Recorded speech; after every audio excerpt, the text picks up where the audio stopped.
Ih, Pak Richard udah masuk aja. Cepet sekali. Yang lain mana nih?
Nah, udah jalan.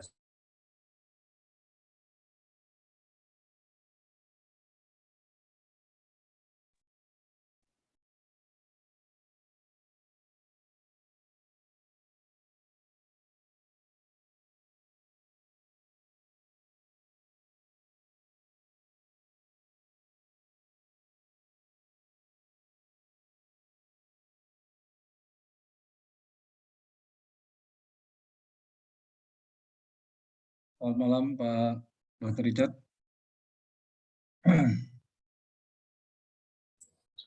Pak. Baik, selamat sore Pak Andi. Malam Pak. Malam, oh malam ya. Malam Pak, malam Pak. Iya Pak. Iya. Gimana Pak? Baik, sehat Pak. Oh sehat, damang. Siap Pak. Mohon izin Pak, untuk malam ini Pak Syarifuddin Tahir, kebetulan beliau sedang ada urusan sangat penting di Mahkamah Agung, jadi mohon izin Pak, beliau memberikan salam untuk Bapak sebagai narasumber, jadi saya acara moderator. Siap, terima kasih Pak Andi, terima kasih atas kesempatan yang diberikan pada saya untuk berdiskusi khususnya tentang kebutuhan tenaga ahli di lapangan. Iya Bapak. Siap. Siap Pak. Kalau begitu ini aja Pak, sekarang sudah menunjukkan jam 19, jadi kita mulai saja ya Bapak. Baik Pak, terima kasih Pak. Ya Bapak, kita sembari menunggu rekan-rekan yang lainnya untuk hadir, maka acara kita lanjutkan saja Pak. Assalamualaikum warahmatullahi wabarakatuh. Waalaikumsalam. Shalom, salam sejahtera, Om Swastiastu, Namo Buddhaya, salam kebajikan. Selamat malam kepada Bapak Syarifuddin Tahir, SE STMM. Beliau tidak bisa hadir dikarenakan ada urusan penting, beliau harus ke Mahkamah Agung, maka saya sebagai pembawa acara sekaligus moderator sekaligus mewakilkan Bapak Syarifuddin Tahir karena beliau memang ada urusan dadakan penting tadi sore. Jadi insya Allah dan mudah-mudahan semuanya berjalan lancar dan kita bisa lancar Pak webinar pada malam ini. Dan yang kami hormati Bapak Dr. Richard Napitupulu, terima kasih Bapak telah hadir walaupun malam hari Pak, mohon izin, mohon maaf Pak, mungkin di tengah-tengah Bapak juga lagi sibuk atau beserta dengan keluarga. Yang kami hormati Bapak-bapak dan Ibu-ibu beserta rekan-rekan seluruh asosiasi yang telah bergabung dan atau akan bergabung, kami ucapkan terima kasih telah menyiapkan waktunya untuk hadir pada acara webinar pada malam hari ini. Susunan acaranya adalah pembuka oleh saya, moderator dan bawa acara, dan saya mewakilkan Bapak Syarifuddin Tahir untuk membuka webinar pada malam ini. Dilanjutkan langsung masuk ke topik narasumber yang judulnya sangat bagus, yaitu preservasi jalan. Setelah selesai, mohon izin Pak Dokter, saya berikan Bapak waktu 1 jam 25 menit untuk memaparkan isi materi preservasi jalan. Setelah selesai dilanjutkan dengan tanya jawab, tentunya tanya jawab harus masuk ke dalam apa yang menjadi topik pada malam hari ini dan tidak melenceng dari topik tersebut. Setelah selesai, akan diberikan kata penutup oleh saya. Selanjutnya akan ada sesi foto bersama. Setelah itu baru kita selesai acaranya.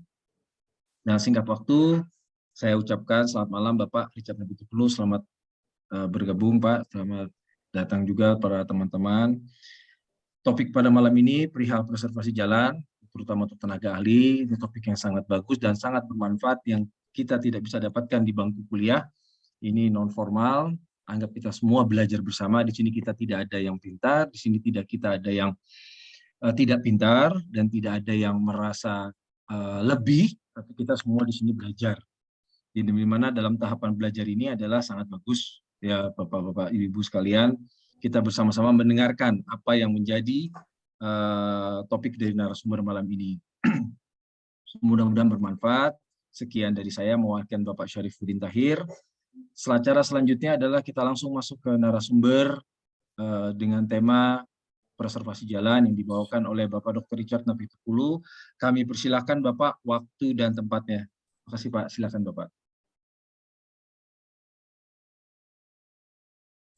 Baik, terima kasih Pak Andi atas kesempatan diberikan, khususnya ke Pak Syarifuddin, Pak Ketua, bisa saya diberi kesempatan untuk memberikan diskusi dengan topik yang sangat-sangat sederhana, kiranya dapat menambah wawasan bagi yang belum pernah dengar dan menambah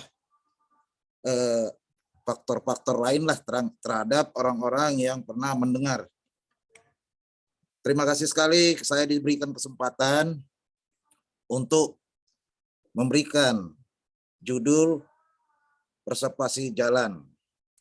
Sekali lagi ke Atapi, terima kasih. Semoga Atapi bisa berjaya dengan perjuangan kita ini untuk ikut serta dalam pengelolaan tenaga ahli atau tenaga keahlian di negara kita ini, khususnya wilayah PUPR ataupun LPJKN, ya, ataupun Bina Konstruksi PUPR.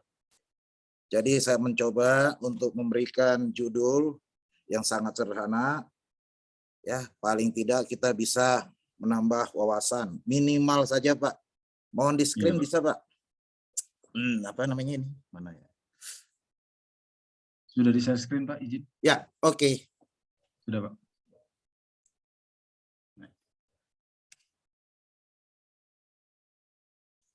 Ini supaya hilang. Ini mana? Nih. Ya, ini. Ini geser. Ini. Ya. Gini Pak, judul ini preservasi jalan sering kita temuin, apalagi khususnya pada masa sekarang ini, ya Pak ya, di PUPR di Kebinamargaan. Pada tahun di bawah 2015 ini jarang kita lihat, hanya konsep preservasi. Tetapi sekarang itu sudah dimasukkan dalam program penanganan jalan, khususnya disatuin dari perbaikan jalan atau rehab jalan, rehab total maupun rehab perawatan. Jadi sekarang disatuin dengan perawatan, pemeliharaan, dan perbaikan untuk mempertahankan kondisi jalan agar berfungsi secara optimal. Khususnya melayani fungsi jalan itu sehingga umur rencana yang diharapkan dapat tercapai. Jadi itu sebagai definisi preservasi jalan. Jadi banyak kontraktor, tenaga ahli di kontraktor ya sangat bingung karena sebelumnya dipisah-pisah Pak. Rehab jalan dengan pemeliharaan baik jembatan maupun saluran dipisah, tapi sekarang dengan preservasi jalan ini disatuin semua dari mulai penanganan jalan, khususnya penanganan jalan seluruhan, pencegahan, perawatan, dan perbaikan ini disatuin dalam satu kontrak usulan proyek. Jadi ini mungkin membingungkan bagi orang yang baru berliput di tenaga ahli jalan raya khususnya. Konsep penanganan jalan ini saya ambil contoh sebagai di dokumen-dokumen pelelangan disertai dengan nama paketnya apa, selalu disebut ini nyatakan multi years contract, itu diletakkan di mana, waktu pelaksanaan berapa hari kalender. Ini biasanya kita temuin dalam dokumen pelelangan jalan. Nah, lokasinya sampai ke ininya, tempat ruas jalan yang disasar. Konsep penanganan jalan ini umumnya ada segmen-segmen yang agak panjang lah, long segment. Penanganan jalan ini terjadi untuk mengantisipasi masalah dan penyelesaian permasalahan. Ini semua terdapat dalam isi kontrak dan syarat-syarat umum kontrak ataupun syarat khusus kontrak. Kemudian ini harus disertai dengan manajemen keselamatan lalu lintas sebelum melaksanakan pelaksanaan konstruksi awal. Jadi kita harus mengantisipasi bagaimana cara kita untuk membuat RMKL-nya. Kemudian kita juga harus membuat rencana RK3K dan protokol COVID khususnya yang selama 2 tahun terakhir atau 3 tahun terakhir ini. Kemudian kita menyajikan struktur personil lapangan. Biasa diminta itu struktur personil yang akan bekerja di lapangan, yaitu struktur dari mulai direkturnya sampai bekerja di perusahaan dan tenaga ahli maupun tenaga pengawas di lapangan. Secara teknis kita harus mengajukan rencana mutu kontraknya nanti, apalagi terhadap pelaksanaan yang berjalan, dan ini kita sajikan nanti di dalam secara lengkap sewaktu mulai pre-construction meeting, kemudian kita lengkapi lagi sampai ke selesainya kontrak. Secara teknis kita menyajikan soft drawing. Biasa dalam pelaksanaan konstruksi kita harus menyajikan soft drawingnya sebagai panutan atau panduan kita dalam pelaksanaannya. Ini bentuk gambar konstruksi. Soft drawing ini disajikan dengan spek yang akan dipatuhi atau dilengkapi, dan kemudian disajikan setelah selesai kita melengkapi as-built drawing. As-built drawing itu gambaran setelah selesainya pekerjaan konstruksi. Bila terjadi perubahan struktur maupun konsep perencanaan, kita melakukan re-engineering dan melakukan re-evaluasi kembali yang selalu kita namakan dengan CCO, Change Contract Order. Di dalam pelaksanaan berjalan, kita biasanya melalui PPK akan diberikan kesempatan mereschedule bila terjadi sesuatu penghalang ataupun hambatan ataupun tambahan pekerjaan setelah berjalan dengan seizin PPK, tim teknis, dan seluruh komponen yang ada di ownernya, termasuknya Bina Marga. Ini dilakukan pengawasan source cost meeting. Jadi dengan source cost meeting, ini misalnya terjadi perlambatan pelaksanaan, ini disajikan dengan menyediakan konsep reschedule untuk waktu-waktu pengamatan. Jadi ini harus dirubah lagi schedule-nya. Masa-masa ini dalam pengawasan yang sangat diperhatikan untuk kemajuan pelaksanaan pekerjaan. Kemudian lagi selanjutnya dalam konsep penanganan observasi, kita harus menyediakan administrasi dan keuangan yang meliputi kontrak harus kita pelajari. Karena isi kontrak itu yang harus kita patuhi baik secara non teknis maupun teknis. Kalau jika berselisih nanti mungkin dalam kontrak ada dilakukan mufakat atau apa segala, itu nanti ada dalam kontrak. Kemudian subkontrak yang diizinkan oleh owner bila diperlukan subkontrak untuk pekerjaan-pekerjaan khusus, maupun pasok bahan dari mana dan alatnya apa yang dipakai. Kemudian adanya sistem penagihan invoice yang harus dibuat, izin mulai pelaksanaan dari mulai lingkungan, lalu lintas, dan kepolisian untuk keamanan dan seterusnya, sosialisasi terhadap masyarakat dan komponen yang menggunakan jalan atau yang berpengaruh terhadap jalan. Kemudian menyajikan bagaimana nanti masalah keselamatan kerja, K3 dan COVID. Ini untuk komponen administrasi dan keuangan. Kemudian kita menyajikan logistiknya dan peralatan yang dibutuhkan. Penyediaan peralatan biasanya sesuai dengan kebutuhan pekerjaan yang akan dilakukan segera. Kemudian menyajikan dia di lapangan harus memperhitungkan waktu saat berangkat dari lokasi asal sampai ke lokasi proyek. Kemudian lagi konsep penanganan ini kita melakukan rapat teknis yang terdiri dari rapat harian, rapat mingguan, dan bulanan. Ini biasa dilakukan untuk evaluasi kerja, rencana kerja, dan target-target yang biasanya tercantum dalam schedule singkat atau mini schedule yang kita buat. Kemudian dalam penanganan ini kita melakukan koordinasi terhadap masyarakat dan aparat yang terkait agar masyarakat mengetahui dan menjaga, kemudian kita bisa mendapat masukan dari lingkungan yang berpengaruh terhadap pelaksanaan kerja. Untuk aktivitas di lapangan, kita menerapkan RK3K-nya sesuai dengan apa yang kita sajikan sewaktu pelelangan, kemudian protokol COVID-nya, RMKL, dan mutu kerja yang kita lakukan untuk sesuai dengan spek mutu yang diharapkan oleh owner. Kemudian aktivitasnya kita sebagai pelaksana, kita sebagai surveyor, dan kemudian kita juga pekerja, kita membuat mandor di lapangan serta operator alat-alat berat maupun subkon dan supplier yang akan turut dalam melengkapi seluruh pelaksanaan kontrak. Hubungannya terhadap kontrak ini biasanya harus disertai dengan RAB maupun gambar RAB ini, rencana anggaran biayanya, gambar dan speknya, dokumen kontraknya. Kontraknya tadi seperti yang saya katakan harus dilampirkan dengan syarat-syarat khusus kontrak dan syarat-syarat umum kontrak. Jadi apa syarat yang khusus dalam kontrak kita dan apa yang umum. Ini sesuai dengan Permen nomor 16 2020 dan Perpres nomor 2 tahun 2012.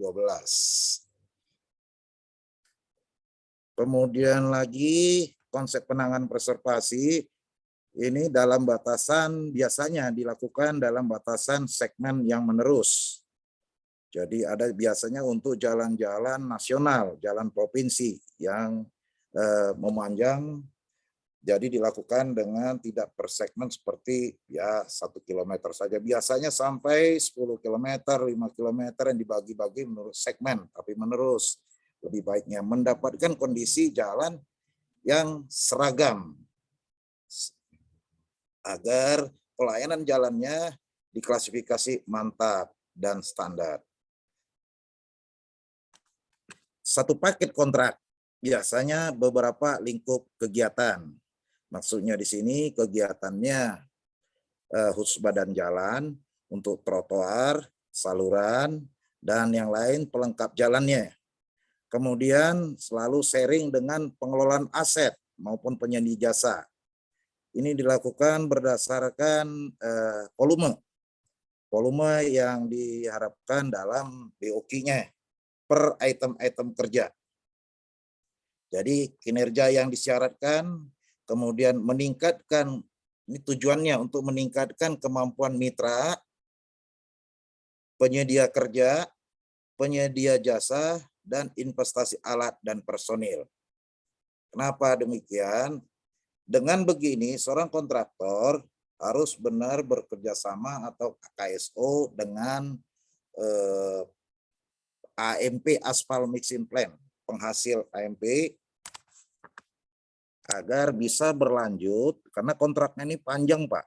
Bisa sampai 3 tahun, bisa sampai 5 tahun, karena di dalamnya ada pemeliharaan rutin, ada pemeliharaan berkala, tergantung dari dokumen kontrak yang disajikan sewaktu lelang. Jadi sangat diharapkan bagi perusahaan-perusahaan yang bisa bekerja sama atau sekaligus memiliki AMP. Jadi AMP itu Aspal Mixing Plant. Jadi untuk memproduksi aspal, karena sangat dibutuhkan nanti sewaktu pemeliharaan adanya patching dan lain-lain demi kesempurnaan jalan agar dapat melayani jalan dan meneruskan tingkat pelayanan yang kontinu. Itu keuntungan dari konsep penanganan preservasi jalan. Apa-apa yang akan dilakukan bila kita seorang kontraktor diasumsikan bahwa perencanaan sudah dilakukan, ya setelah kita SPMK, surat ini perintah mulai jalan konstruksi, kemudian tim kita, tim ahli kita sesuai dengan keahliannya melakukan survei di lapangan. Survei ini menurut kondisi panjang jalan dan kondisi fasilitas yang ada di jalan pada masa 0%. Setelah itu, tim ahlinya menganalisa sesuaikah analisa ini namanya M-channel. M-channel memulai saat kita dikeluarkan SPMK setelah survei, analisa lagi untuk M-channel-nya agar mengetahui dan menyelidiki volume yang ada apakah sesuai dengan yang tertera dalam RAB mereka seawal sewaktu lelang setelah kontrak, dan juga membuat time schedule yang sesuai terhadap kondisi hasil survei tersebut. Nah, buat apa analisa ini dilakukan? Ini pegangan kita sebagai M-channel. Jadi dari analisa ini kita mulai membuat atau merencanakan dan melaksanakan manajemen site di lapangan. Manajemen site maksudnya di mana nanti direksipit posisinya yang paling efektif dan efisien. Kemudian site ini sangat menentukan di mana lokasi-lokasi tempat parkir alat-alat berat yang akan dilakukan di lapangan. Setelah itu kita harus membuat manajemen lalu lintas karena kita ketahui di jalan ini setiap saat dibutuhkan, tidak bisa di stop untuk berapa lama. Jadi hanya beberapa waktu dan kita wajib melakukan manajemen agar lalu lintas dapat berjalan kontinu menerus atau mengalihkan arus lalu lintas dari jalan-jalan yang lain dan tidak mengganggu pelaksanaan kerja di lapangan. Adalah manajemen site dengan manajemen lalu sangat berkolerasi.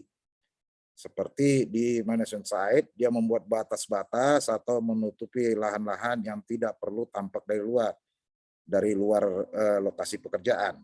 Setelah ini lengkap, baru kita mobilisasi seluruhannya apa yang diperlukan dalam pelaksanaan pekerjaan yang masuk dalam lingkungan preservasi jalan sesuai kontrak. Jadi dalam preservasi jalan itu intinya item-itemnya termasuk di sana rekonstruksi bila jalan itu sangat rusak berat dan merubah semua struktur, kemudian ada konsep rehabilitasi jalan, yaitu merupakan sebagian jalan, mungkin setiap jalan itu dibagi terhadap potongan-potongan, mana butuh rekonstruksi dan rehabilitasi, kemudian untuk pemeliharaan berkalanya, temannya di mana, bagaimana, dan pemeliharaan rutin. Semua ini ada tertera dalam item-item pekerjaan yang di-split di dalam RAB.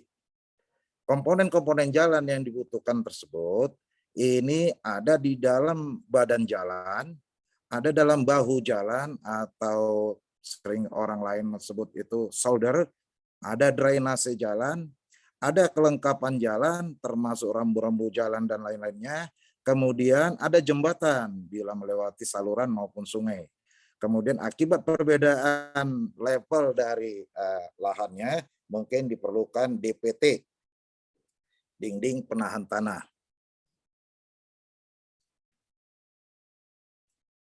Seperti yang tertera sebelumnya, di sana di dalam RAB akan terlihat apa definisi umum, apa definisi konstruksi seperti utama, dan lain sebagainya.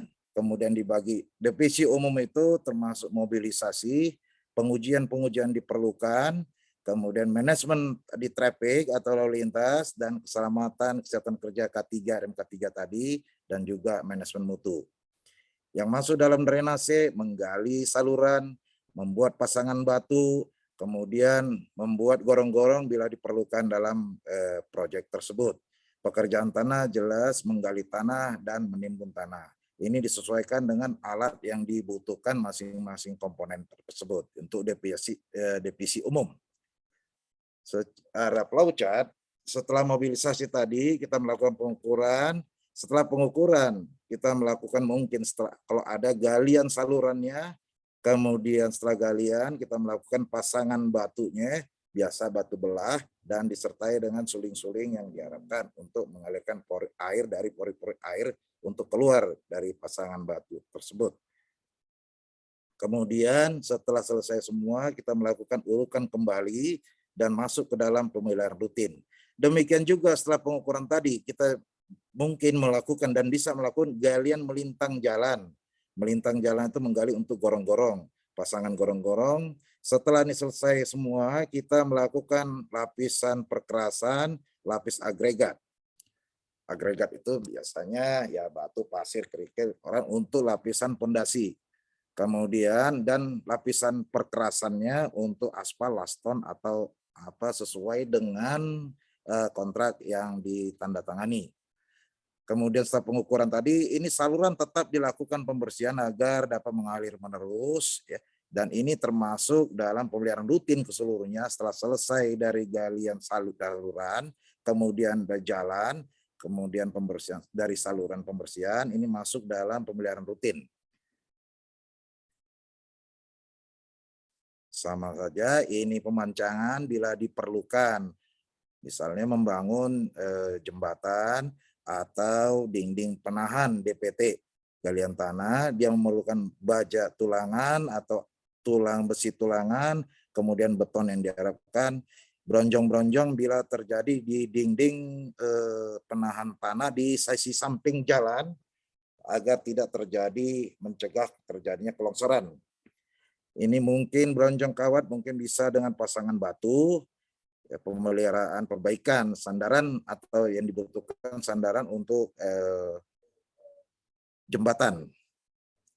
Dalam pelaksanaannya juga setelah mobilisasi tadi pengukuran galian timbunan dilakukan pemadatan terhadap timbunan yang ada, ya kita menggunakan truk, dump truk. Setelah itu pemadatan baru diadakan lapis pondasi. Dalam hal ini langsung ke lapis pondasi agregat B. Sementara kalau dia jalan total dari awal, kelengkapannya ini tanah dasarnya dipasta semen dulu supaya ini stabil, tanah dipadatkan, baru dilakukan lapis pondasi agregat B. Kemudian lapis pondasi agregat B ini dilakukan lagi pemadatan terhadap lapis tersebut. Kemudian setelah itu diberikan lapis resap namanya berupa aspal cair setelah dipadatkan untuk kemudian melanjutkan lapis pondasi agregat A, agregat yang lebih bagus lagi dan ininya ukuran diameternya yang lebih kecil. Setelah ini dilakukan lagi pemadatan. Jadi ada pemadatan dari mulai tadi tanah pondasi dasar atau subgrade-nya, kemudian ini untuk subbase-nya, kalau istilah-istilah jalan. Setelah lapis ini dilakukan pemadatan lagi, kemudian baru dilakukan penyiapan badan jalan ini. Ini dilakukan pemadatan setelah lapis agregat pondasi A. Kemudian setelah penyiapan badan jalan, maksudnya dipastikan bahwa badan jalan yang akan diaspal. Kemudian dilakukan pembersihan, setelah itu digelar lagi lapis perekat berupa lapis aspal cair.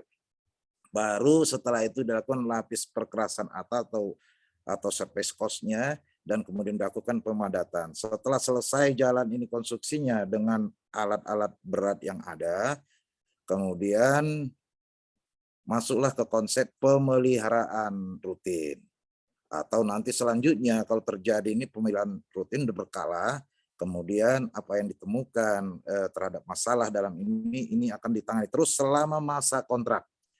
Jadi dalam perkerasan ini, di sini tadi ada lapisan agregat B, dan di atasnya ada lapisan agregat A. Kemudian setiap antara lapisan ini, lapisan resap pengikat. Kemudian dari sebelum lataston, ini ada lapisan perekat sama aspal cair juga, baru lataston, lapis aspal beton.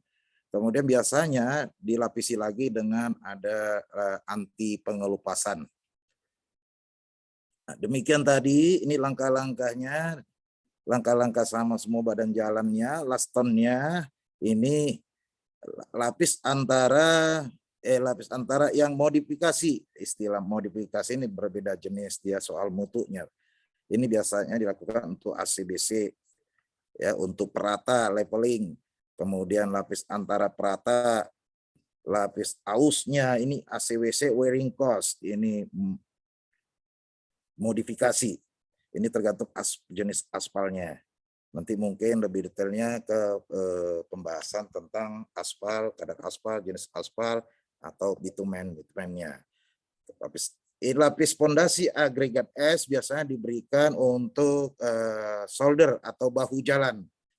Ya, setelah itu finish kita melakukan PHO, pre-handover. Setelah waktu tertentu sampai selesai, ini ada yang dinyatakan dengan final handover. Dari setelah PHO, kita tetap memerlukan manajemen lalu lintas dan manajemen keseluruhan konstruksi tersebut yang membutuhkan tetap keberadaan tenaga ahli selama pelaksanaan sampai akhir kontrak.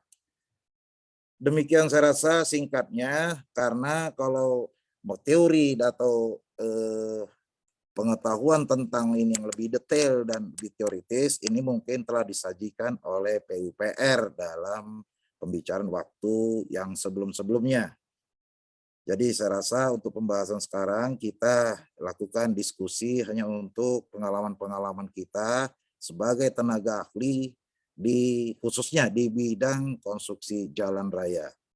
Ini lapis-lapis tersebut ini seperti kita ketahui ini metodenya yang fleksibel, Pak, bukan lapisan lapisan struktur beton atau rigid istilahnya kalau di jalan raya, dan ini perkerasan fleksibel pavement. Baik, terima kasih. Saya rasa demikian sebagai pembukaan kita. Saya mengharapkan diskusi-diskusi kita untuk menambah wawasan kita masing-masing. Saya rasa terima kasih. Saya kembalikan ke Bapak Moderator, Pak Andi. Terima kasih. Silakan, Pak. Ya, siap. Terima kasih Bapak atas pemaparannya perihal topik malam ini adalah preservasi jalan yang sudah disampaikan beliau secara padat dan singkat. Mudah-mudahan bermanfaat bagi kita semua. Malam Pak Richard, ini saya akan sampaikan beberapa, selama Bapak sampaikan tadi materi, saya coba inti-intinya saja Pak, berupa seperti kesimpulan perihal preservasi jalan. Seperti kita ketahui, Pak Richard sudah sampaikan, preservasi jalan adalah kegiatan penanganan jalan berupa pencegahan, perawatan, dan perbaikan yang diperlukan untuk mempertahankan kondisi jalan agar tetap berfungsi secara optimal, melayani lalu lintas sehingga umur rencana yang ditetapkan dapat tercapai. Tujuannya adalah mempertahankan kondisi jalan, menurunkan biaya transportasi, dan meningkatkan pertumbuhan ekonomi. Tentunya sekarang yang sedang digalakkan oleh pemerintah saat ini adalah beliau sebagai presiden juga sudah ibaratnya berlari kencang ya Pak ya, dipercepat tentunya melihat dari semua aspek, tentunya dari segala teknik, bagaimana supaya jalan-jalan Indonesia ini bisa mudah dan lancar dan dapat menghubungkan satu kota dengan kota lainnya, baik di kabupaten maupun di kecamatan, bahkan di pelosok. Adapun beberapa juga yang dirasa masih perlu perbaikan, tentunya kita perlu juga masukan-masukan dari Bapak-Bapak dan Ibu-Ibu sekalian yang ada di sini untuk membantu pemerintah jalan-jalan mana saja ya, Pak Dr. Richard ya, jalan mana saja yang belum diperbaiki, tentunya masuk-masukan berupa foto bisa langsung dikirim ke Twitter PUPR. Dengan senang hati Pak Basuki dan timnya, tentunya timnya akan melapor ke Pak Basuki supaya segera ditindaklanjuti, karena seperti saudara-saudara kita ketahui sekarang ada Bapak-Bapak adalah Pak Jokowi ini sudah membentang sekian ribu ratus kilometer ya Pak ya, bahkan jembatan juga terus digalakkan terus sama Pak Jokowi, karena seperti kita ketahui adalah beberapa dekade ini semuanya berjalan tapi belum lancar Pak. Jadi kita tidak bisa bilang mandek ya Pak ya. Mungkin bahasanya kurang pas lah Pak. Ini mungkin terkendala dengan apa, Pak Jokowi geber terus ini Pak. Ya mudah-mudahan bermanfaat bagi kita semua Pak. Sesi selanjutnya itu akan ada sesi tanya jawab. Kami persilakan kepada Bapak Ibu untuk bertanya. Jika lagi di jalan atau lagi apa, kalau Bapak-Bapak Ibu-Ibu ingin bertanya melalui kolom chat, kami persilakan, nanti saya akan bacakan. Silakan bertanya kepada Bapak Dr. Richard dulu, tentunya di dalam konteks judul pada malam ini itu bagus, preservasi jalan. Karena jalan ini dirasa kita benar-benar masih kurang ya Pak ya. Baik jalan menggunakan aspal maupun beton. Nah tentunya ada kriteria-kriteria bagaimana nih, Pak Dr. Richard ini menguasai di bidangnya, kami mohon Bapak-Bapak Ibu-Ibu silakan waktunya kami buka untuk sesi tanya jawab, diskusi, saran, masukan, atau mungkin ya kita bertukar pikiran lah. Kalaupun ada sanggah silakan, tapi tetap menggunakan norma-norma bahasa Indonesia yang baik. Di sini sekali lagi saya bilang tidak ada yang sempurna, tidak ada yang pintar ya Pak ya, tidak ada yang tidak pintar, kita semua belajar di hidup ini. Kami persilakan, mari Bapak, Ibu, jika bertanya. Jangan malu-malu Bapak Ibu, di sini ada 17 peserta.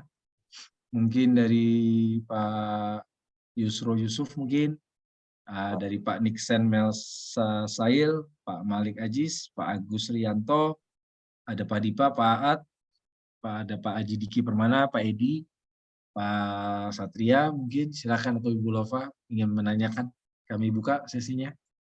Pak Andi, saya Ya. sebetulnya bukan ahli jalan, tapi saya mungkin sudah membaca tentang jalan atau mendengar jalan dan mengalami tentang pelaksanaan jalan. Mari kita tukar pengalaman, Pak Andi. Betul, Pak. Benar, Ya. keterangan Bapak sangat benar. Ya Pak, terima kasih, karena jalan ini kebutuhan primer yang sangat penting untuk meningkatkan perekonomian, tetapi jangan menghambur-hamburkan semuanya ke jalan yang tidak prioritas gitu Pak. Setuju Ya, Pak. itu Betul, yang Pak. paling Setuju. penting untuk mengarahkan pembangunan. Betul Pak. Terima Setuju, kasih Pak. Pak Andi. Jadi saya Sama-sama, mancing diskusi saja Pak, mancing diskusi, Siap. menambah Siap. nanti keinginan saya untuk belajar lagi lebih banyak lagi. Iya, betul Pak. Silakan Betul, Bapak-bapak Pak. kita diskusi.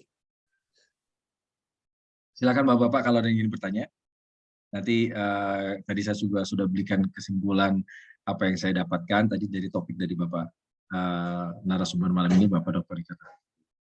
Mungkin Pak sedikit Pak kalau saya ingin buka pertanyaan Pak. Bagaimana Pak menurut Bapak ini kualitas dari aspal sendiri Pak?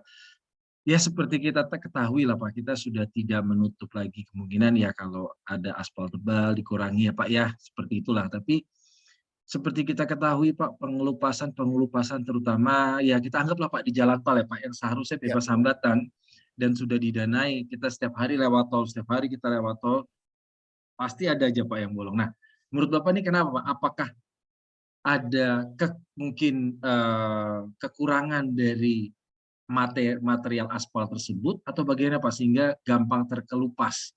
Seperti kita ketahui kalau di negara-negara maju tidak usah jauh-jauh Pak, mungkin negara tetangga kita ya, ASEAN ini, beliau mungkin lebih material-material tersebut lebih bagus Pak dan bisa lebih tahan lama Pak, dari mulai pengerukannya, dari mulai sistem pengaspalannya Pak. Nah itu kenapa Pak materi di Indonesia ini kok kita kan kaya dengan sumber daya alam Pak, tapi masih kita saya lihat terutama di Tol Jagorawi yang saya tiap hari notabene setiap hari pulang pergi Pak, itu wah itu parah Pak jalannya. Setiap hari diaspal. Jadi saya rasa setipis ini nih Pak, mohon izin Pak. Seharusnya kan jalan tol tidak segini Pak. Seperti kita ketahui di Jerman Nürburgring itu dia kan benar-benar tebal Pak. Tebal dan kualitasnya tinggi Pak. Sementara di Jerman sendiri mereka bukan produsen material aspal, yang aspal banyak mereka justru ngambil Pak dari beberapa sumber daya dari negara lain. Nah, mohon nih Pak, kenapa Pak material Indonesia ini kok bisa begini nih Pak? Terima kasih Pak. Iya. Baik, terima kasih Pak Andi yang sudah banyak pengalamannya. Jadi masukan juga ke saya, tapi saya coba membuka ya Pak ya. Di jalan itu Bina Marga sudah mengeluarkan standar-standar jenis-jenis aspal yang ini sesuai dengan kondisi agregat dan komponen aspal yang terkandung dalamnya. Misalnya dalam lapisan base coat, dia kadar aspalnya mungkin agak lebih rendah. Kemudian ada ACBC nah kodenya, nah itu mungkin agak lebih tinggi sedikit kadar aspalnya, tapi yang tertinggi itu di ACWC-nya, wearing cost. Tapi ini semuanya harus disesuaikan dengan kadar agregatnya, kondisi agregat yang ada terhadap kondisi materialnya, lolos saringan berapa, ini orang lab-lab biasanya yang lebih ini, itu terhadap perkerasannya Pak. Tapi seperti kita ketahui, mudah-mudahan perencana jalan kita ke depan tidak ada banyak kesalahan lagi, ini kan disesuaikan dengan kelas jalan yang diharapkan. Sasarannya kelas jalan apa gitu Pak. Jadi kalau kelas jalan 1 itu ada A dan B, kemudian kelas jalan 2 biasanya diklasifikasi kan untuk jalan arteri primer menurut kelompok fungsi jalan. Jadi fungsi jalan ini kan melayani lalu lintas traffic, Pak.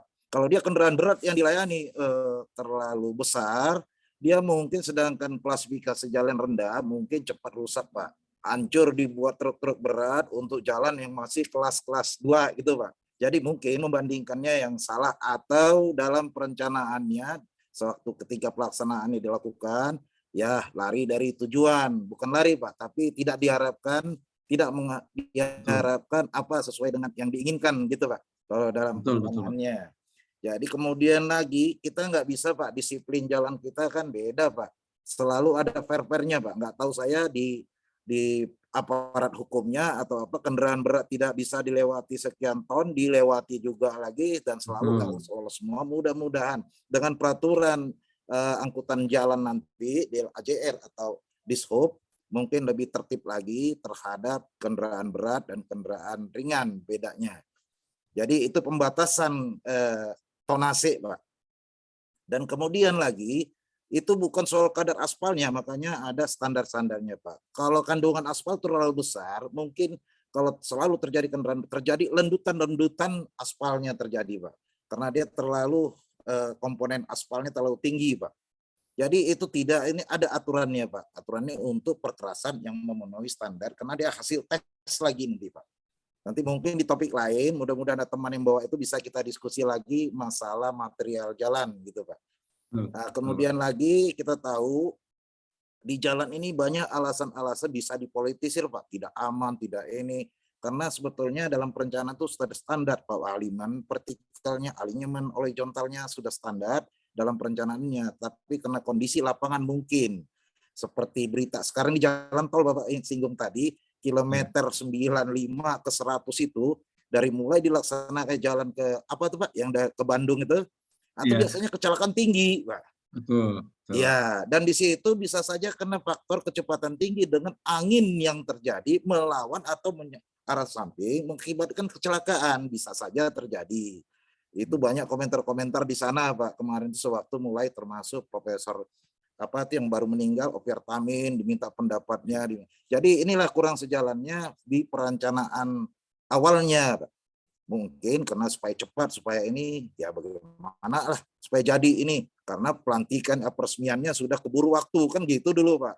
Iya, jadi banyak Pak alasan-alasannya. Mudah-mudahan kita bisa digunakan PUPR ini Pak ATAPI ini untuk membahas tentang jalan lebih spesifik Pak, konstruksi jalan lebih spesifik. Jadi kalau nambah wawasan kita mungkin PUPR gelabakan panggil ATAPI, nah gitu Pak. Terima kasih Pak. Amin, amin. Ya, terima kasih Pak. Silakan. Siap. Terima kasih Bapak Dr. Richard Apitupulu telah memberikan penjelasannya. Kami persilakan Pak kepada Bapak Ibu yang lainnya, silakan. Di sini ada Pak Edward Pangaribuan, silakan Pak Edward jika ingin bertanya Pak Edward. Ada Pak Agus Rianto, silakan Pak. Ini terbuka Pak, topiknya sangat menarik perihal preservasi jalan, yang dimana kita sama-sama pahamlah bagaimana situasi jalan di seluruh Indonesia Pak. Silakan Pak Edward Pangaribuan, jika ada bertanya Pak langsung ke Pak Richard Apitupulu. Silakan Bapak. Ini ada Pak Edward nih, ya silakan kita diskusi Pak Edward. Bapak kan selalu pakai jalan itu. Bapak selalu lewat dari jalan Singamangaraja, Jalan Pandu.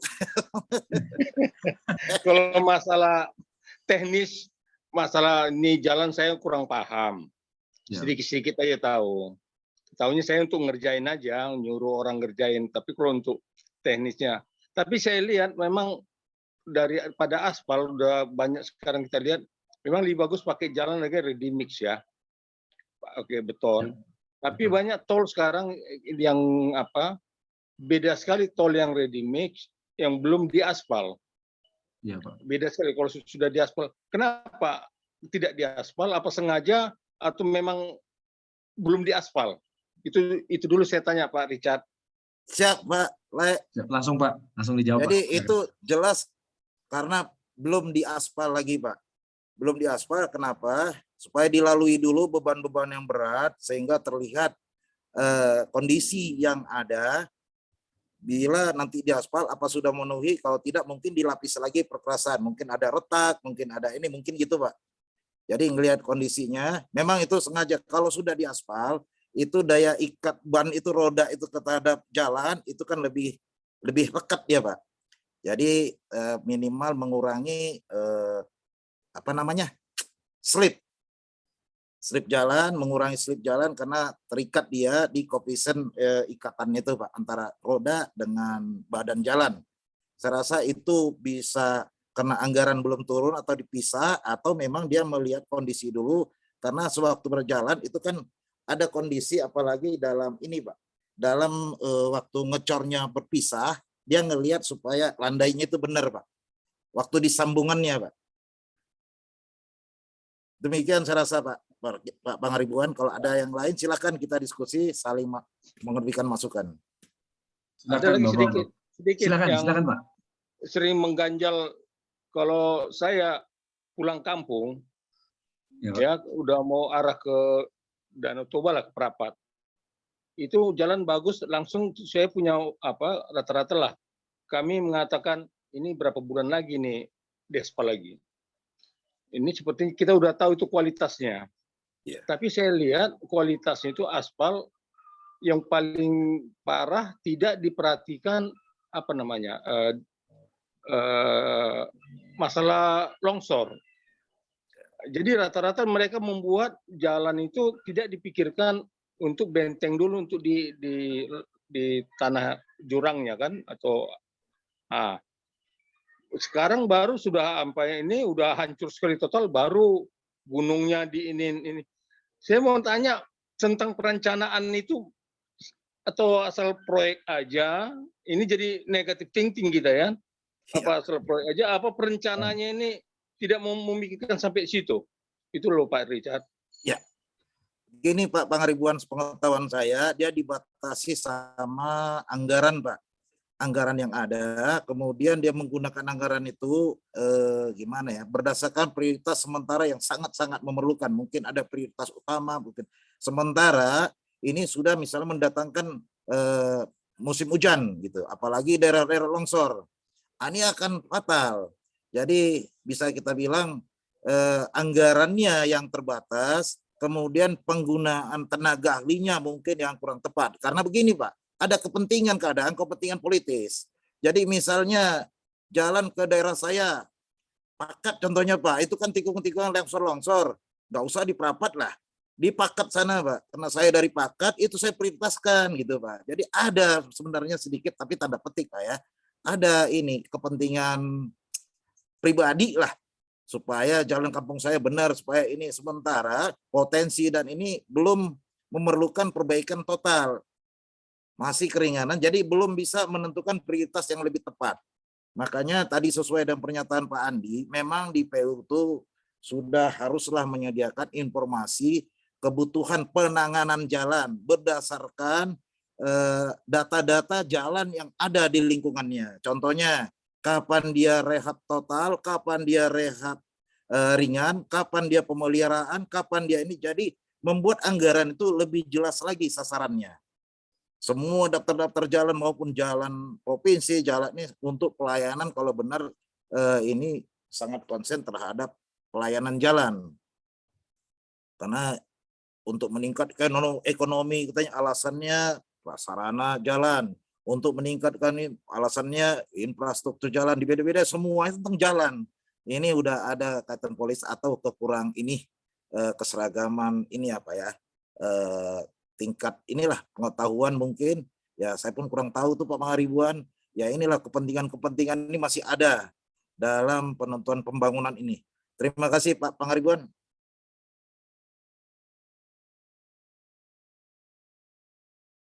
Pak Edul Pangaribuan, memang topiknya memang cukup menarik Pak pada malam ini. Memang kalau kita bahas soal preservasi jalan tidak akan ada habis-habisnya Pak. Karena satu, sumber materialnya, sumber daya alamnya, SDA-nya sendiri Pak. Kayak tadi Pak, banyak kepentingan-kepentingan yang kita tidak pahami dan kita ketahui Pak. Ada juga beberapa jalan, baik itu di Sumatera, baik itu di Pulau Jawa, itu hanya udah Pak beton aja Pak. Tidak di mix lagi pakai aspal, tidak beton full. Dan itu kan kalau tidak salah beton lebih bahaya ya Pak ya, untuk para pengendara Pak, daya cengkramnya untuk dia mengerem agak lama Pak. Sehingga itu yang menjadi banyak kecelakaan di beberapa ruas tol yang ada di Pulau Jawa. Itu Pak yang saya perhatikan di situ, yang saya paling lihat adalah pasti ujung-ujungnya Pak yang disalahkan adalah yaitu tadi konturnya, kecepatannya, terus ujung-ujungnya begitu sampai ke aspalnya pasti pihak terkait bilang, oh ini karena masih pakai beton, ini tidak diaspal. Nah, jadi saling menyalahkan nih Pak.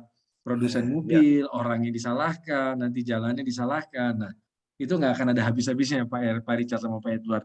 Ini yang perlu kita tangani karena sedikit Pak kita bertolak kepada negara-negara tetangga yang di ASEAN juga, mereka gencar-gencarnya melakukan bagaimana nih jalan supaya rapih ya Pak ya, dan mereka bisa bertahan sampai berapa puluh tahun dia bertahan, nanti tinggal dilapisi lagi. Contoh Pak, negara agak jauh di negara Cina kita tahu dia bisa memperbaharui jalan yang sudah ada Pak, itu dalam tempo 2 hari 2 malam jadi Pak. Nah, itu saya lihat di YouTube itu sangat luar biasa Pak, dan memang kualitas aspalnya aspal itu bagus yang di Cina. Nah, saya kepengen tuh seperti itu Pak kita semua Pak ya. Kualitasnya bagus, sumber daya manusia kita bagus, material kita pun juga mumpuni, tentunya dari kontur alam itu sendiri Pak. Seperti itu Pak. Jadi seperti itu. Ya, setuju Pak Andi, itu Pak. setuju Ya. saya. Itu ada kelebihan jalan kalau dia pakai tadi pakai beton. Dan konsepnya rigid pavement. Kalau rigid biasanya digunakan pada kondisi tanah yang labil gitu Pak. Ya. Jadi sebagai pondasinya itu diharapkan untuk dibebani oleh konstruksi betonnya. Jadi seperti di Pantura Pak. Pantura itu sebetulnya kalau fleksibel di situ kan kondisi pondasinya kurang benar itu kan di pinggir laut itu banyak. Jadi selalu pemeliharaannya tinggi itu Pak. Setiap tahun proyek jalan meluluh ke sana banyak kan. Karena apa? Memang belum ini disengaja atau tidak. Sebenarnya PU tahu Pak. Tapi saya pun bingung kenapa tidak rigid dulu, baru di atasnya dikasih ini pavement ACWC gitu. Jadi kadang gimana saya kurang ngerti juga kalau kebijakan nih Pak Pangaribuan. Tapi kalau konstruksi yang rigid itu gunanya untuk menahan beban jalan tidak sampai ke tanah dasar pondasi tanah ya, subgrade-nya. Jadi tidak begitu berat subgrade tanah dasar itu menahan beban itu karena sudah dibebani ke konstruksi ini. Karena di konstruksinya pun ada sistem pakai double maupun ini sambungan ya Pak ya. Kemudian ada lagi langsung ditulangin seluruhnya gitu, tergantung kebutuhannya. Saya rasa itu Pak. Jadi lebih banyak orang menggunakan rigid itu ya memang untuk pelaksanaannya mahal, tapi perawatan yang ringan. Iya, demikian Pak, menambahin apa yang Pak Andi nyatakan tadi Pak. Iya, betul Pak. Silakan kalau berterima silakan Pak. Tapi Pak, mau tanya Pak, ini kita bahas Pak, kalau dilihat dari sisi kesiapan kontraktor, terutama para kontraktor yang memang berpengalaman di bidang aspal, Pak, yang berpengalaman di bidang jalan. Nah, menurut Bapak ini bagaimana Pak kesiapan kontraktor yang ada di Indonesia dengan sistem seperti ini, alam seperti ini, baik peralatan-peralatan mesin-mesin aspal itu sendiri, apakah bisa dikategorikan kesiapan para kontraktor ini sudah mumpuni atau bagaimana Pak? Kontraktor terutama nih Pak. Itu jadi gini Pak, maaf sama Pak Pangaribuan dan para kontraktor. Ini pengamat saya dari luar ya, Pak Andi ini mancing. Ya, siap, nggak apa-apa Pak. Kita kan diskusi Pak. Mohon maaf nih Pak Edward, kita diskusi. Jadi gini Pak, seru ini Pak. Yang namanya hidup ini Pak, apalagi mengejar ekonomi ini Pak, apapun kan dilakukan itu dulu Pak. Betul. Nah, tapi kita dibatasi sama kebijakan-kebijakannya supaya kita melaksanakan apa yang diinginkan, minimal diharapkan itu tercapai paling tidak 90%. Kemudian kalau saya melihat kontraktor kita ini sangat hebat Pak. Hebat sekali. Apapun berjibaku mau dia. Yang penting saya masih ada keuntungan. Kalau ini dibina terus, dikasih kelonggaran, dikasih fasilitas, contohnya pertama dia dikasih KSO, tapi dia kan belum menjamin Kak. Apakah dia sudah menjamin setiap tahun dia dapat proyek untuk membenahi kantor dan tenaga kerjanya maupun keahliannya? Itu lagi kan. Kemudian nanti dia melakukan KSO dengan lain, ya ini dimain-mainkan sama AMP kalau ada KSO-nya. Sementara dia bilang nggak pasti, kontraktor A contohnya dia KSO, kontraktor B juga dia KSO. Jadi Yang korban siapa? Kontraktor juga. Sementara dia sudah Betul. keluar dana ini, marketing, Betul. dana ini segala. Tapi ya itu keinginan dari kontraktor memang mencari pasar yang lebih baik. Ya. Tetapi semuanya harus dikendalikan sama kebijakan. Kan kebijakan ini yang mengendalikan kita. Benar nggak pelaku kebijakan itu, peraturan dan apa segala hukum, benar nggak diterapkan? Kalau diterapkan benar, saya rasa dapat. Yang siapa benar-benar kontraktor yang benar. Kan gitu, Pak. Betul. Jadi nggak ada lagi untuk mengutupin apa plafon di bank untuk begini. Yang penting dia kalau di Bina Marga itu harus begini gitu. Tahun-tahun sebelumnya sewaktu ini itu Bina Marga itu sangat diakui salah satu departemen yang sangat-sangat baik di seluruh departemen. Baik di pembuatan laporannya, baik peraturannya, baik ini, tapi dalam akhir-akhir dalam pelaksanaannya agak-agak sedikit. Kalau pengamatan saya, maaf Pak Edward, Betul. maaf seluruh yang berkompeten, ini pengamatan saya, mungkin saya salah. Terima kasih Pak Andi, jangan terlalu dalam nanti saya dibenci. Enggak, Pak. Bukan. Pak Richard, Silakan, Pak Edward. itu memang betul itu. Nggak usah segan-segan bilang itu, Pak. Memang gitu kejadiannya. Yang lucu lagi, ini nggak tahu nih ada aturan sekarang lagi berjalan di Sumut. Itu proyek se-Sumatera, Ya. itu APBD jalan itu ditenderkan. Saya nggak tahu berapa triliun ya. Ya. Nah, sesudah menang apa namanya, baru dengan apa diumumkan lagi apa nanti untuk disubsubkan. Saya nggak tahu waktu tender pertama dia turunkan berapa, entah berapa, nanti disubkan lagi. Nah, sesudah itu yang paling kacau lagi di sini sekarang yang bermain itu sekarang yang apa? Yang punya AMP. Ini membuat jadi kontraktor itu bermain lagi. Dan orang yang ini yang bidangnya itu ahli-ahli di jalan, yang asosiasi di jalan, diam aja gitu loh. Iya, iya. Ya. Itu bagaimana Betul. jalan keluarnya bagi kita itu. Makasih Pak Richard. Ya, jalan keluarnya ya itu apa ya saya bilangnya, kebijakan itu benar-benarlah dilaksanakan. Begini lagi lebih parah Pak. Ini pengalaman tukar pengalaman kita Pak. Kalau saya dengar itu dan saya lihat orangnya. Ini perusahaan di tender, tapi perusahaannya hanya pinjam, dikasih apa, nanti mau Pokja mau siapa itu dinyatakan menang, baru di take over ke orang siapa yang mau gitu Pak. Ini kan sudah lari dari apa ya, bukan komit lagi dia tadinya memikirkan jalan gitu. Yang penting siapa yang berani ngambil paket ini, sudah lelang, sudah menang, sudah kontrak, tinggal kita melakukan take over. Itu lebih parah lagi Pak itu. Jadi bukan hanya di AMP-nya, AMP itu kan konsepnya dia yang penting ada make dia. Ada yang membeli aspal dia, ada yang mesan dia, karena juga dia butuh cash flow-nya berjalan. Tapi dalam pelaksanaan jalan seperti Bapak cerita itu memang benar Pak. Misalnya saya nggak tahu siapa yang menang di Sumatera Utara, tapi tiba-tiba ada yang jual untuk take over ke saya dengan PT A, bingung lagi. Sementara saya mengharapkan betul untuk cash flow keuangan saya. Wah, saya ambil, apalagi saya agen Pak. Jadi udah berapa kali agen. Yang korban itu di fisiknya. Karena saya berprinsip kalau saya dapat itu take over, ya sudahlah, nanti persoalan di pengadilan yang penting saya makan dulu lah, saya ini dulu kan gitu Pak. Nah, jadi demikian Pak Edward, kita tukar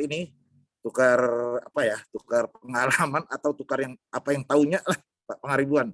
Ini orang Pangaribuan ini udah kontraktor besar nih Pak di Medan Pak. Siap Pak. Iya. Dan sering saya lihat di Gapensi di mana, saya dulu di Pati Pak, Sumatera Utara dengan Profesor Tobing, Iras Tobing Pak. Ya. Iras Tobing. Iya. Iras Tobing. Di Pati dulu Pak, Pati.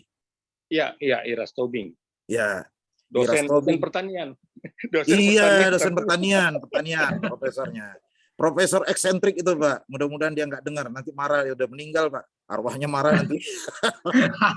Profesor eksentrik. Pak Pangaribuan tahu tuh. Penasihat di Ardin lagi dia Pak. Tapi memang orang organisatoris dia Pak. Saya akui banyak konsep-konsep organisatoris dia. Yang konsep mula-mula mendirikan LPJK termasuk dia, Pak. Dia itu bakter ujung dan saya masih ini di bawah perintahnya dulu itu, Pak. Effendi Sianipar itu temannya. Nah, mungkin Bapak kenal, saya itu stafnya Effendi Sianipar, Pak. Itu Bapak kan hula-hulanya. Saya hula-hulanya. Iya. Itu Iya. Oh iya, saya juga ula-ulanya ya Napi 10 ya. saya tulangnya. Saya tulangnya. Saya Pak. tulangnya. Tulangnya. Mamanya Pengaribuan. Mamanya Pengaribuan. Istrinya Napi 10. Mertua Pendi itu Pengaribuan. Saya namborunya. Emang burunya? Ya. Pak Edi. Oh iya ya. Pak Effendi itu udah Hula-hulanya. pakarnya di pengusaha, Pak. Dia Iya. ketua Gapensi, LPJK, Pati, semua asosiasi maupun Iya. pengadaan. Ya Pak Pengaribuan ya. Ya. Memang orang potensial dia itu, Pak. Orang organisasi. Ya. Ya, betul. Saya bukan promosi, Pak. Sekilas Betul. kena ingat Pak Pengaribuan aja. Terima kasih Pak Andi. Ya. Siap. Pak Andi. Pak izin Pak mau tanya nih Pak, apa kepada Pak Richard Pak, kira-kira apa Pak penentuan faktor bagi analisis faktor keberhasilan proyek preservasi jalan Pak? Gimana tuh Pak? Penentuan faktor bagi analisis faktor keberhasilan proyek preservasi jalan. Terima kasih Pak. Faktor yang menentukan keberhasilan. Keberhasilan Pak suatu proyek preservasi jalan itu apa aja Pak? Kan Ya. tentu kan pasti ada analisisnya Pak ya. Kalau keberhasilan bagaimana, bagi Bapak? kontraktor, Ya. selesai pekerjaan, pembayaran 100%, dia untung. Itu Pak keberhasilannya. Tapi kalau bagi jalannya, ya Pak ya, faktornya ke jalan, jadi beban untuk PUPR itu meringankan. Tidak beberapa kali tender dan paket itu bisa disatuin. Jadi kayak menyatukan tender tuh Pak. Tadinya ada paket pemeliharaan terpisah dengan paket pelaksanaan konstruksi, kemudian terpisah lagi dengan pengadaan rambu-rambu. Kalau ini sudah komplit satu sistem semua Pak, untuk satu paket. Gitu Pak. Dan Baik. ini dimintakan untuk pelaksana kontraktor itu bertanggung jawab selama kontraknya. Kontrak itu nggak ada yang 3 bulan Pak. Itu sampai 3 tahun dan 5 tahun. Kalau pelaksanaannya mungkin untuk satu ruas jalan bisa aja 3 hari atau sebulan gitu Pak ya. Karena jalan itu sebetulnya ringan kalau nggak banyak masalah, apalagi hanya untuk patching-patching. Patching-patching kan ada yang nambal-nambal. Nah, itu lain lagi. Tapi kalau untuk preservasi jalan itu meringankan dan meningkatkan motivasi kontraktor ya Pak ya untuk membangun fasilitas-fasilitas baru untuk melengkapi pekerjaan dia. Seperti dia pasti bercita-cita punya AMP supaya perawatan bisa continue. Nah, kemudian dia akan berencana menetapkan tenaga ahlinya yang menetap. Karena dia memang dibutuhkan setiap tahun pasti dapat ya. Kalau continue Pak. Jadi banyak yang ini faktor-faktor yang sangat diberuntungkan sebetulnya, tetapi tanda petik lagi Pak, ini tergantung dari pelaksanaan kebijakan yang benar. Betul. Baik, terima kasih Pak Andi. Kalau ada yang lain. Ya, terima kasih jika ada yang lain nih dari tadi antara saya. Silakan Bu, kita diskusi Pak Edi, Pak Malik, Pak Agus. Ya silakan Siap. Ya Pak Edi. Pak Agus Riyatno jika ada Pak Yusuf. Bapak ngasih pengalaman Bapak supaya saya tahu Pak. Bapak yang menjelaskan pengalaman Bapak. Silakan Pak, kita diskusi. Silakan Pak, jangan malu-malu Pak. Gitu. Silakan Pak. Oh ya Pak, ini iseng aja Pak, ini agak sedikit luar topik Pak. Untuk pada saat runway Pak, runway pesawat dia naik turun taksi itu Pak. Itu dia menggunakan aspal sama atau bagaimana Pak? Kriteria dari materialnya Pak aspal itu Pak untuk runway Pak. Oh, beda Pak. Pak, ada bedanya ya. Baik tebalnya maupun kondisi mutu perkerasannya aspalnya Pak. Kenapa dia harus menjaga koefisien kejutnya yang tinggi Pak. Kalau sewaktu landas dia koefisien kejut ada di sana, dia harus dijaga itu Pak. Jadi tidak ini yang harus dijaga benar itu, makanya untuk pembuatan runway atau landasan pesawat Pak ya, memang sangat tinggi Pak mutunya. Beda Pak. Dan di bawah itu biasanya lapisan rigid. Oh, dibuat rigid dulu ya? rigid karena beban itu tinggi, Pak. Iya, betul, Jadi betul ya. tidak Betul, Pak. landut. Nanti mau rigidnya pakai cakar ayam seperti cengkareng mau apa ya silahkan gitu, Pak. Tapi yang jelasnya itu beda, Pak. Dalam pelaksanaannya beda dan butuh cepat, butuh ini betul-betul inilah lebih qualified dan harganya pasti lebih tinggi, Pak. Iya, baik, betul Pak, pasti Pak. Karena dia tiap hari, tiap detik, tiap menit Pak mendarat naik kilometer terus Pak dia Pak. Paham, Iya, paham. Baik, baik, baik. Iya, iya, iya Pak. Itu kan ada juga ya Pak, salah satu contoh ada salah satu pengusaha juga yang membangun jalan di desanya ya Pak ya, yang ya, berapa puluh kilo itu di. Nah itu kan seharusnya kan pemerintah merasa tersentuh ya Pak ya, Pak Bupatinya, camatnya, lurahnya, RT iya, RW-nya, tapi tidak tergerak Pak. Nah hal-hal betul. seperti ini yang seharusnya lebih peka ini pemerintah kita Pak, baik pemerintah Iya, daerah, pemerintah kota yang mana anggaran itu sebenarnya ada Pak. Cuma iya. nggak tahu lari kemana ya Pak Edward ya. Larinya anggaran tuh nggak ngerti lari kemana Pak ini Pak. Aduh, kadang-kadang di daerah ini suka larinya nggak jelas Pak. Akhirnya Makanya, pengusaha mengeluarkan atau mereka patungan. Kadang iya, kalau kita ada ke suatu desa atau masuk Pak, itu pasti tentunya yang di aspal tuh baru sedikit ya Pak ya, karena mereka urunan Pak. iya, Patungan, nanti betul. nyambung lagi gitu Pak. Iya, Kan itu kan, waduh, gimana pakai begitu kan? iya, Bikin apa Pak betul. ya? Jadi belum adanya kesejahteraan untuk orang bertransportasi ya Pak, yang dimana tadi saya sampaikan adalah mempertahankan kondisi jalan itu ya, menurunkan biaya transportasi jelas, meningkatkan pertumbuhan ekonomi itu Pak.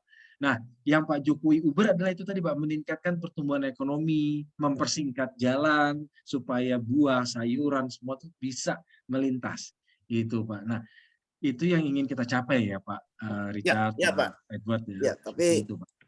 kalau meningkatkan perekonomian pedesaan itu ceritanya lain lagi, Pak.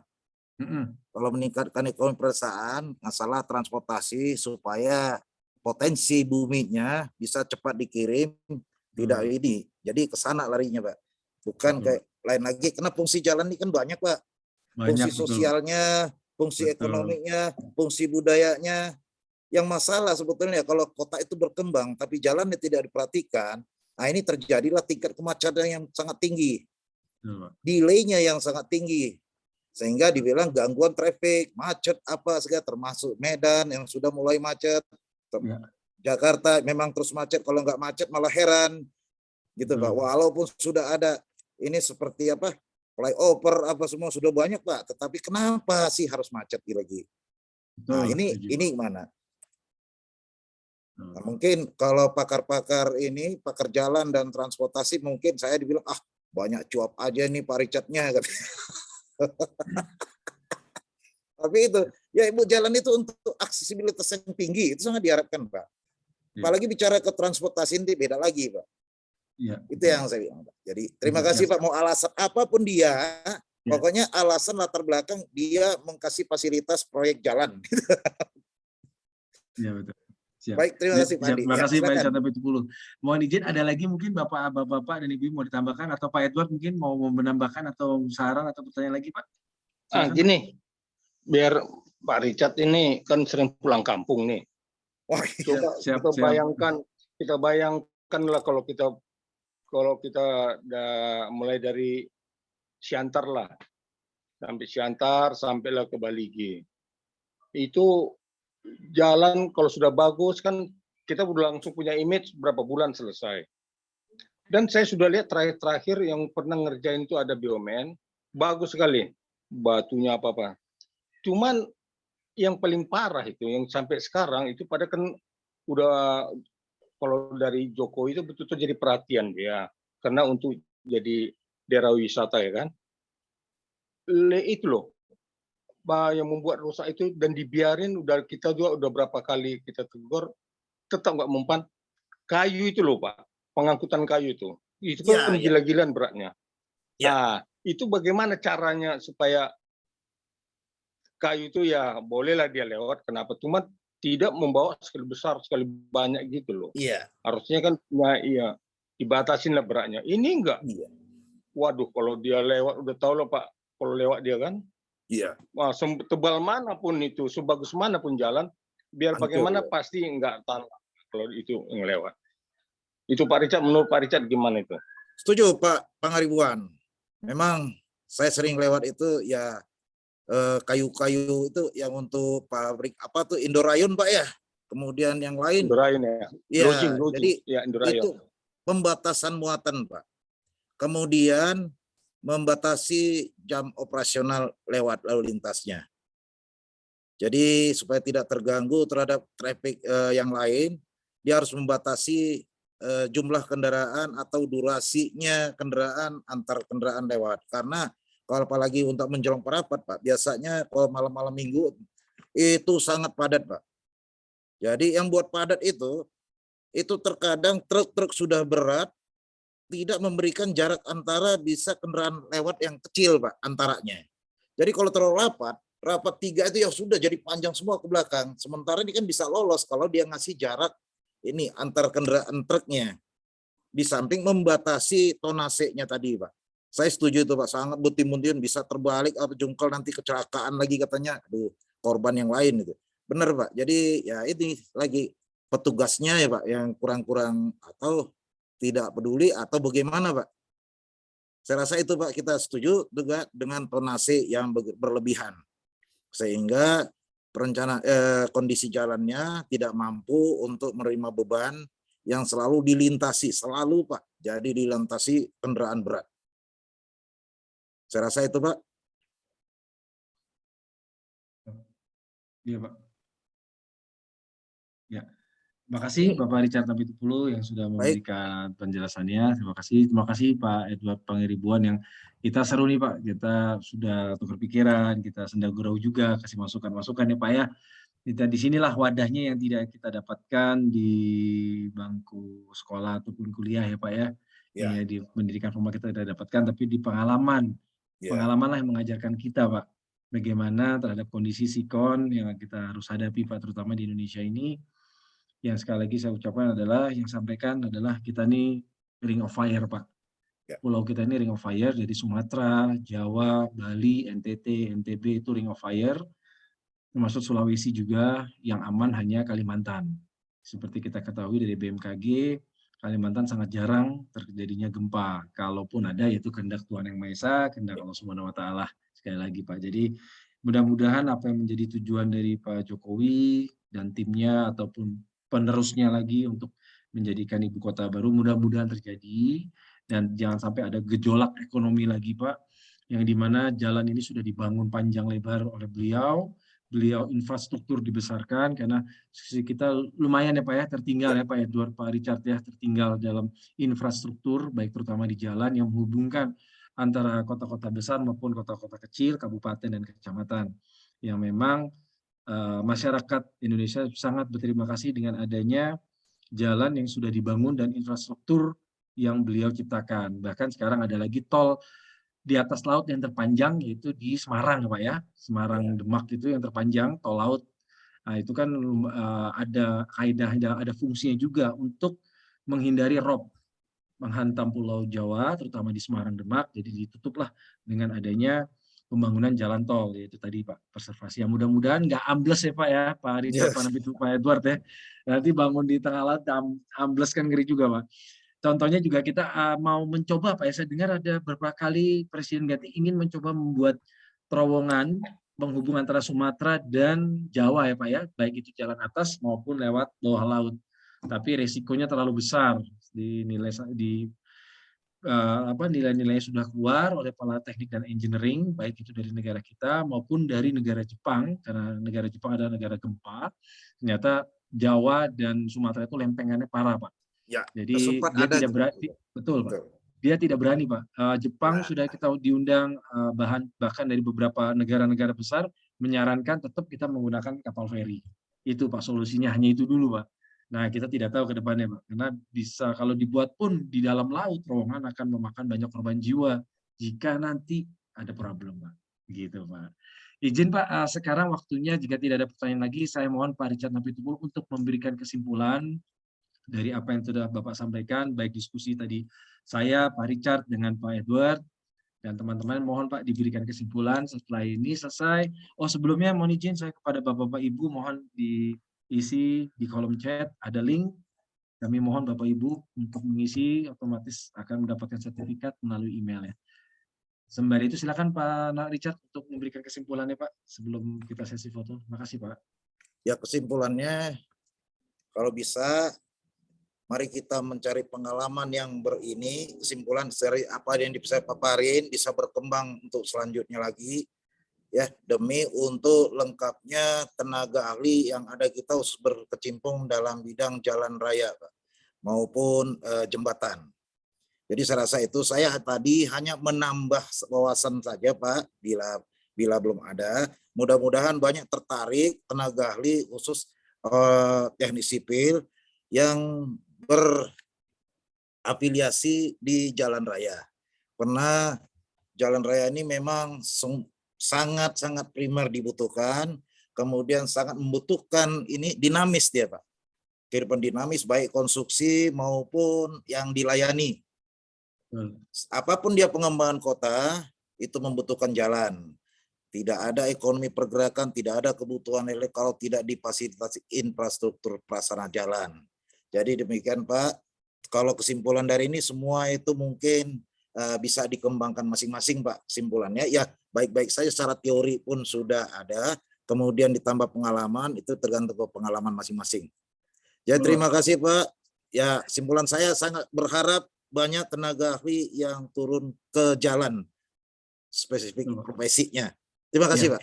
Terima kasih, Pak Richard Napitupulu. Memang betul, Pak, kalau perihal kita bahas soal tenaga ahli, seperti tadi siang juga saya sampaikan, Pak, bahwa banyak juga, Pak, tenaga-tenaga ahli yang ada di Indonesia, seperti mandor, ya Pak, ya, yang tadinya dia tidak punya apa-apa, bahkan tidak sekolah, bahkan jebolan SD, SMP, SMA, itu mereka bisa memumpuni, Pak.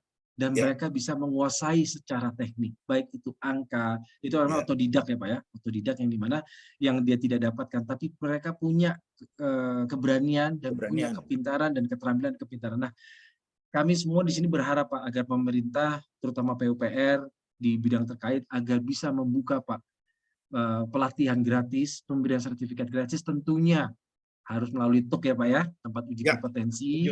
Nah itu Pak, jadi kita jangan melulu pakai tenaga ahli asing, Pak, dari luar. Nah itu Pak, itu yang menjadi saran saya. Yang dimana sekarang untuk apa Pak? Kita pintar-pintar Pak. Orang kita ini pintar-pintar Pak, jago-jago. Bahkan mengakali mobil yang mogok aja bisa Pak, menghidupkan mobil mati bisa Pak. Nah, kami berharap semua yang di sini berharap adalah PUPR tersentuh hatinya untuk membuka, Pak. Mudah-mudahan bisa dialokasikan ya Pak, dana untuk menyekolahkan, memberikan keterampilan. Nah itu pasti Pak, setidaknya Pak, pemerintah pun juga saya rasa tidak akan merasa rugi, karena walaupun dana dikeluarkan puluhan miliar, tapi dia bisa mendapatkan tenaga ahli, saya rasa luar biasa Pak keuntungannya bagi Indonesia. Begitu Pak, daripada tenaga ahli kita diambil Pak, pada orang luar. Nah itu Pak, yang terjadi banyak contoh nih Pak di luar topik. Tenaga ahli kita di bidang vessel, di bidang tambang, terus di bidang perkapalan, terus di bidang matematika, itu semua udah diambil, Pak. Sudah diambil semua. Itu yang pemerintah belum sadar penuh, Pak. Gitu, Pak. Jadi kalau saya perhatikan, kalau saya sering ke vessel, lihat itu, Pak, itu wow, luar biasa, Pak. Dia hanya tidak sekolah, tapi dia bisa dapat sertifikasi. Bagaimana dia cara vessel, bagaimana dia cara berlabuh. Nah, seperti itu, Pak, hal-hal terkecil pemerintah harus bisa melihat. Gitu, Pak. Saya rasa seperti itu. Kalau memang sudah tidak ada lagi pertanyaan, Bapak Ibu, mohon izin saya mewakilkan Bapak Syarifuddin Tahir, SE STMM. Beliau ada meeting dadak di Mahkamah. Tadi beliau WA saya jam 6, jam setengah 7. Saya akan menyampaikan kata penutup. Saya ucapkan terima kasih kepada Bapak Richard Napitupulu, kepada rekan-rekan, kepada saudara-saudara yang telah hadir, rekan-rekan asosiasi, baik perusahaan-perusahaan yang sudah hadir pada malam hari webinar, yang insya Allah mudah-mudahan Allah SWT dan Tuhan Yang Maha Esa bisa memberikan kita apa yang kita mau untuk membangun bangsa negara ini, yang kita cintai, dan terima kasih Pak Richard sudah membuka apa itu perseverasi jalan. Terima kasih kepada Pak Edward Pangeribuan. Tadi kita bertiga sudah berdiskusi sembari kita memberikan saran masukan dan candaan. Kalaupun ada salah, saya sebagai moderator, pembawa acara dan mewakilkan Pak Syarif, saya mohon maaf sebesar-besarnya. Mudah-mudahan kita bisa mendapatkan ilmu dan membangun negara tercinta ini, Pak. Nah, untuk saat ini secara resmi acara webinar ini saya tutup. Saya ucapkan terima kasih. Wabillahi taufiq wal hidayah. Assalamualaikum warahmatullahi wabarakatuh. Shalom, salam sejahtera. Salam swastiastu, nama budaya. Baik, terima kasih Pak Andi, terima kasih Pak Ya, Edward dan siap. Bapak kasih. Ibu Mohon izin semua. Bapak Ibu Terima yang kasih. ya, yang ganteng-ganteng Bapak Ibu. Terima kasih Salam. Pak Richard. Ya, foto-foto dulu Pak, mohon izin. Bu Evit, Siap. Galaxy A20 siapa ini ya? Pak Aad, Pak Agus, Pak Ismail, Pak Yusuf, Bu Satria, Liksan Sali. Mohon dibuka Pak kameranya. Iya. Mohon izin. Terus di sini ada siapa lagi ya? Untuk saya lagi lihat. Ya Pak Aad, oke sudah. Ada Ibu Evit, Ibu Liksan. Ada Ibu Ida, silakan kalau itu tinggal kita fotokan. Habis itu selesai Bu Lova yang mengambil screenshotnya. Siap ya Bu Lova, ya mohon dihitung Bu Lova. Ya, kalau sudah kasih aba-aba Bu, pakai tangan. Siap. Iya, Mbak Bu Evit, wah Bu Evit nih ketinggalan nih Bu Evit ini. Waduh, Bu Evit ini. Sekali lagi Bu Lova, ini ada Bu Evit ini. Oke, udah Bu Lova. Nah, ada Pak Ismail nih. Nah, baru muncul ini satu ini. Iya. Aduh, Pak Ismail ini bener-bener nih emang nih. Siap. Siap. Kayak Terima apa kasih Pak ini? Edi. Terima kasih. Hilang-hilang timbul. Iya, Pak. Siap. Udah Bu Lova? Siap. Sekali lagi saya akan memberikan suatu pantun. Sebelum penutupan ini saya ucapkan terima kasih. Bunga melati harum wangi, wanginya sampai di ujung jalan. Saya ucapkan terima kasih untuk waktu Bapak dan Ibu yang telah diberikan pada malam ini. Terima kasih Bapak Ibu. Sukses selalu, salam sejahtera selalu, Bapak Ibu sehat selalu. Saya terima kasih Pak Richard sudah berdiskusi. Terima kasih Pak. Jangan bosan-bosan Pak, Pak. nanti akan ada lagi Pak Richard untuk mengisi acara ini Pak. Siap. Terima kasih Amin, Bapak Pak. Ibu. Terima kasih Pak Andi. Ya, Terima kasih semuanya Bapak dan Ya, Ibu. terima kasih Bu Ida, Pak Richard, Ya. Bu Lova, Pak Iya. Edward, Pak Edi, Bu Evit, Pak Malam, Ismail, Pak Andi. Galaxy A20, terima kasih, Pak Aad, Pak Satria, Pak Ken Mudah-mudahan Masari. tidak hanya Bagus. daring kita ketemu dalam luring Pak. Ibu Siap, sekalian. siap Pak. Siap Pak, mudah-mudahan. Siap, siap Pak. Bu Lova ambil lagi, Bu Lova tolong screenshot lagi sekali apa Bu Lova? Siap.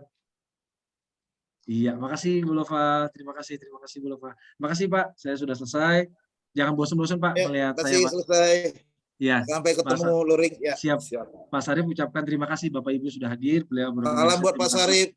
Siap Pak, saya akan WA beliau. Terima kasih Ida Bapak. Yukomang. Terima kasih Pak. Mari Bapak Ibu kalau mau yang silakan mau beramah-tamah silakan.